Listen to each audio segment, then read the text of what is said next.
तो एक छोटी सी वीडियो बनाते हैं। अभी मैंने सोचा था कि बीच में इंक्लूड कर दूंगा किसी वीडियो में, पर इंपॉर्टेंट कॉन्सेप्ट है, पता होना चाहिए, तो एक शॉर्ट एंड स्वीट सी वीडियो रखते हैं। और वो कॉन्सेप्ट है आपका राउटर आईडी के ऊपर, है ना, बीजीपी की राउटर आईडी। तो वैसे तो आपको ओएसपीएफ में भी पता होगा, बहुत अच्छे से डिटेल से हमने राउटर आईडी को डिस्कस किया था, और सेम कॉन्सेप्ट आपका बीजीपी में भी है। सारा इलेक्शन प्रोसेस वही है, मैनिपुलेशन प्रोसेस वही है। बस बात है कि आपने वो सीसीएनए वाली वीडियोस देखी है कि नहीं देखी है। अगर वो देखी है तो फिर इस वीडियो में आपको ये आप स्किप तो नहीं कहूंगा, क्योंकि हमेशा कुछ ना कुछ नया आपको मिलेगा ही मेरी वीडियोस के अंदर, है ना। तो देखिए इसमें क्या नया सीखने को मिलता है। तो राउटर आईडी होती है क्या, ओएसपीएफ में क्या थी कि जो ओएसपीएफ का डोमेन है उसमें हर एक राउटर को जो पहचाना जाता था ओएसपीएफ के अंदर स्पेशली, वो उसकी राउटर आईडी से पहचाना जाता था। तो मतलब ये हुआ कि आपके हर एक राउटर के ऊपर जो ओएसपीएफ में आपने यूज कर रखा है, एक यूनिक आइडेंटिफायर होता है, ठीक। और वो 32 बिट का है, आईपी के जैसा दिखता है, और आईपी ही होती है वैसे तो वो, लेकिन अब वो मैनिपुलेट कर सकते हो तुम कि अगर आप IPv4 यूज कर रहे हो, ठीक है, तो आपके कॉन्फ़िगर करे बिना राउटर क्या करेगा, ओएसपीएफ में एक राउटर आईडी खुद से पिक कर लेगा, ठीक है। और राउटर आईडी का पता है आपको, यूज क्यों करते हैं ओएसपीएफ में, जो डीआर है, बीडीआर है, उनके इलेक्शन के लिए। इसी तरह से बीजीपी भी राउटर आईडी के कॉन्सेप्ट का यूज करती है, ठीक है। कई दफा कई सारे कॉन्सेप्ट्स में राउटर आईडी काम आती है। तो चलिए हमने सोचा कि एक अलग से वीडियो ही इसके ऊपर बना दी जाए। अच्छा, तो जो बाय डिफ़ॉल्ट राउटर आईडी आपकी कॉन्फ़िगर्ड है या इलेक्टेड है, वो कौन-सी रहेगी आपकी? जो आपके हाईएस्ट फिज़िकल इंटरफ़ेस पे आपकी आईपी है। मतलब कोई इंटरफ़ेस गिग वाला है या 10G है या आपका सीरियल है, किसी पे भी जो हाईएस्ट आईपी कॉन्फ़िगर होगी, वो क्या बनेगी आपकी? राउटर आईडी, ठीक। फिर आपने अगर राउटर आईडी खुद से बना, आप चाहते हो कि यार ये राउटर आईडी ना रहे, या फिर आपने ऐसे कुछ कॉन्सेप्ट्स करने हैं कि भाई आपको पता हो आपकी राउटर आईडी क्या है और जो आप चाहते हैं वही हो, तो आप खुद से कॉन्फ़िगर कर सकते हो। तो जी वो क्या हो सकती है तुम्हारी फिर, या तो आप क्या करो कि लूप बैक बना के, और जिन भी मान लो आपने 10 लूप बैक बना रखे राउटर पे, जिस पे भी हाईएस्ट आईपी होगी वो आपकी क्या बनेगी, राउटर आईडी। या फिर आप चाहते हो कि यार झंझट ही खत्म करो, मैं तो खुद से ही कॉन्फ़िगर करना चाहता हूँ, तो कमांड आती है राउटर आईडी की, ओएसपीएफ में भी है, बीजीपी में भी है, बात करेंगे। वो कमांड रन करके अगर आप राउटर आईडी चूज कर लोगे कोई, तो चाहे सबसे छोटी आईपी भी हो, वही राउटर आईडी बनेगी। तो उसी के बारे में हमने बात करनी है यहाँ पे। राउटर आईडी चेक कैसे करनी है, शो आईपी बीजीपी समरी। तो अभी शायद मैंने टोपोलॉजी बंद नहीं की है ना, ये वाली, ठीक है। तो इसमें चेक कर लेते हैं एक बार जरा। कमांड है show IP BGP, and BGP table version 2 है, लोकल राउटर आईडी 12.2। तो अभी ये डिफॉल्ट किसको चूज कर रहा है तुम्हारा, राउटर 2 की बात कर रहे हैं। तो जो हाईएस्ट फिजिकल, अभी तो एक ही आईपी है, तो यार यही तुम्हारी क्या बनेगी, राउटर आईडी, ठीक। लेकिन सोचो जरा, तुमने तो इस पे लूप बैक भी बनाया हुआ है ना। तो लूप बैक में क्या है तुम्हारी, 2.2, चेक करोगे ना, शो आईपी इंटरफेस ब्रीफ, है ना। तो लूप बैक पे आईपी क्या है, 2.2। लेकिन यहाँ पे तुम देखो, अगर मैं जब तुम्हें पढ़ाऊंगा इसमें दिखाऊंगा, या फिर पहले लिखा भी हुआ है कि लूप बैक को तो प्रायोरिटी ज्यादा मिलती है ना। तो लूप बैक की आईपी चाहे कम भी हो, वो बननी चाहिए राउटर आईडी, लेकिन क्यों नहीं बनी? क्योंकि कॉन्सेप्ट आता है, देखो मैंने यही करके दिखाया हुआ है, पर इसमें तो मैंने लिखा है, उसमें मैंने पहले ही लूप बैक बना रखा था, ठीक है। तो राउटर आईडी क्या है कि आपकी बननी चाहिए थी लूप बैक वाली। यहाँ पे क्या है, इसमें 1.1.1 है, आपने कॉन्फ़िगर 3.3.3 कर दी, तो आपको क्या दिखना चाहिए था, 3.3 आपकी नई राउटर आईडी होनी चाहिए थी, लेकिन पुराने वाली ही दिखती है। ऐसा क्यों है? क्योंकि ये जो मैसेजेस जाते हैं तुम्हारे, ये हेलोज में ही नहीं जाते, ठीक। इसके लिए तुम्हें बीजीपी की जो नेबरशिप है उसको रीसेट करना पड़ता है, एक तरह से ये मान लो प्रोसेस को रीसेट करना पड़ता है, ठीक है। तो नेबरशिप को रीसेट करने की कमांड है ये वाली। तो इसमें दो तरह की रीसेट आते हैं, हार्ड रीसेट, सॉफ्ट रीसेट। तो अगर तुम लिखते हो क्लियर आईपी बीजीपी, तो वो है हार्ड रीसेट। और अगर तुम लिखते हो clear IP BGP soft out, soft in, ये है सॉफ्ट आउट और सॉफ्ट इन, ठीक। इनके बारे में करेंगे बात, बड़ा इंटरेस्टिंग सा एक कॉन्सेप्ट आएगा ग्रेसफुल शटडाउन का। फिर बताऊंगा हार्ड रीसेट के क्या नुकसान है, सॉफ्ट रीसेट के क्या फायदे और ये सब। तो जनरली हम यही करेंगे।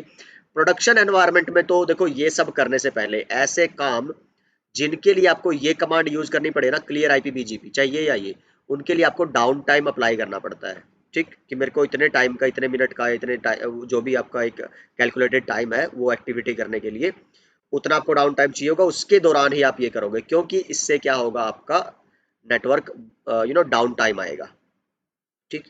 तो चलिए अब मैं यहाँ पे अगर सेम कमांड यूज कर लूँ, क्लियर आईपी बीजीपी, तो स्टार, चलिए डाउन, यूजर रीसेट, अप, उसके बाद अप आया।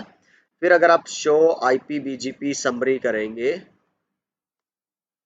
शो आईपी बीजीपी समरी, तो यहाँ पे क्या दिखा रहा है फिर बीजीपी का राउटर आइडेंटिफायर अब की बार 2.2.2, मतलब रीसेट करते ही फिर क्या होगा, जो नई राउटर आईडी थी वो टेक प्लेस करेगी। जैसे इसमें दिखाता हूँ आपको R1 में कि भाई राउटर आईडी क्या है, शो आईपी बीजीपी समरी, तो अभी क्या है आपकी डिफॉल्ट राउटर आईडी, तो इसको लूप बैक से फर्क नहीं पड़ रहा अभी। लेकिन जैसे ही तुम कर दोगे clear IP BGP star, down होगी, रीसेट होगी नेबरशिप, अप आएगी, और उसके बाद अगर तुम ये कमांड चलाओगे तो तुम्हें क्या दिखा रहा है, आइडेंटिफायर। तो इस तरह के काम जब भी करने हैं तो उससे तुम्हारी नेबरशिप डाउन होगी, इंटरनेट में तुम्हारा डाउन टाइम आएगा नेटवर्क में। तो ये सब चीजें पहले से प्लान करनी पड़ती है, ये यहाँ पे लिखा हुआ है।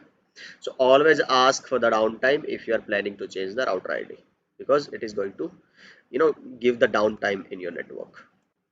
ओके, तो ये एक छोटी सी वीडियो थी आपकी राउटर आईडी के ऊपर। अगली वीडियो में हम बात करेंगे कि कैसे हम ईबीजीपी में नेबरशिप, अभी हम सिर्फ ईबीजीपी के नेबरशिप की बात कर रहे हैं, याद है लास्ट वाली वीडियो में हमने बात की है ईबीजीपी एक्सटर्नल बीजीपी की, है ना।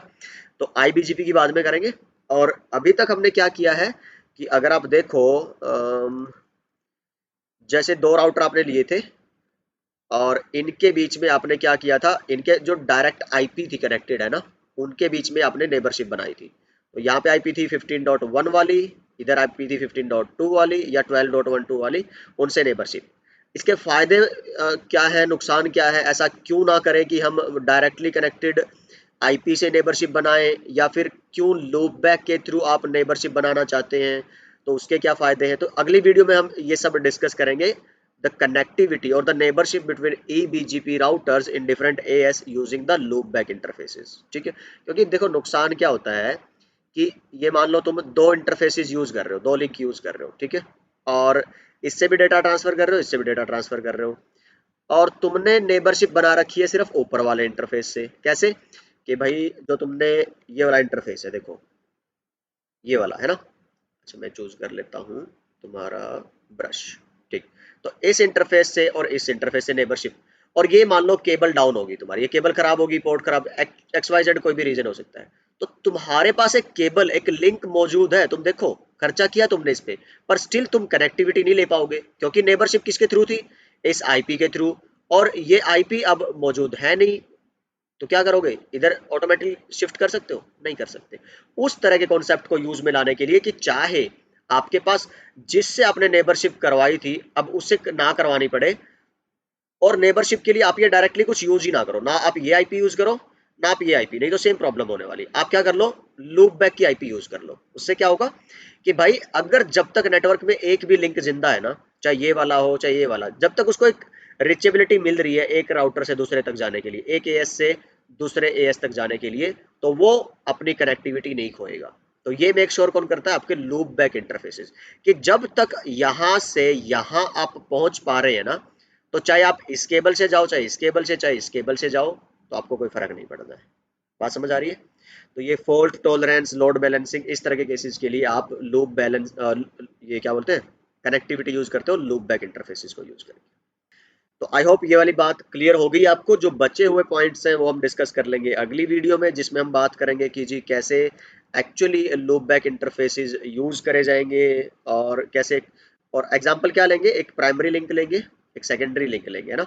तो एक प्रोवाइडर दूसरा प्रोवाइडर कनेक्टेड होंगे, फिर हम इन लूप बैक के बीच में कनेक्टिविटी लाएंगे, नेबरशिप फिर बनाएंगे, और कई सारी चीजें डिस्कस करेंगे कि भाई क्यों आपके जो नेबर्स हैं डायरेक्टली कनेक्टेड नहीं है, चाहे डायरेक्टली कनेक्टेड आईपी आप ना भी यूज करो तो कोई दिक्कत नहीं है, तो क्या केस हो सकता है कि आप लूप बैक से जब नॉर्मली नेबरशिप लाओगे, देखो अभी तो क्या था, आपने डायरेक्टली कनेक्टेड आईपी यूज की, नेबरशिप बन गई, तो कोई दिक्कत नहीं थी। शो आईपी बीजीपी समरी लोगे तो आपको नेबर दिखेगा वहां पे, और स्टेट प्रीफिक्स में 0 वगैरह दिखेगी, तो कोई चक्कर नहीं है। पर आप जब लूप बैक से बनाने लगोगे तो आपको कुछ कॉम्प्लिकेशंस आएंगी, क्योंकि आप बीजीपी के डिफॉल्ट बिहेवियर को चेंज कर रहे हो, तो उसमें कुछ एक्स्ट्रा एक दो कमांड आपको ऐड करनी पड़ेंगी, वो बड़े इंपॉर्टेंट और बड़ी इंटरेस्टिंग है। तो अगली वीडियो में हम वो सब देखेंगे कि कौन सी वो कमांड्स हैं और क्या डिफरेंट होना है। फायदा तो खैर मैंने तुम्हें बता ही दिया है कि भाई क्या फायदा होगा अगर आप एक से जो दूसरा राउटर पे नेबरशिप बनाते हो वो फिजिकल आईपी का यूज ना करके लूप बैक से बनाओ, तो आपको फॉल्ट टॉलरेंस मिलती है। ठीक है जी, तो मिलते हैं नेक्स्ट वीडियो में, तो एक और कॉन्फ़िगरेशन की वीडियो रहेगी, तब तक अपना ख्याल रखिए एंड बाय बाय।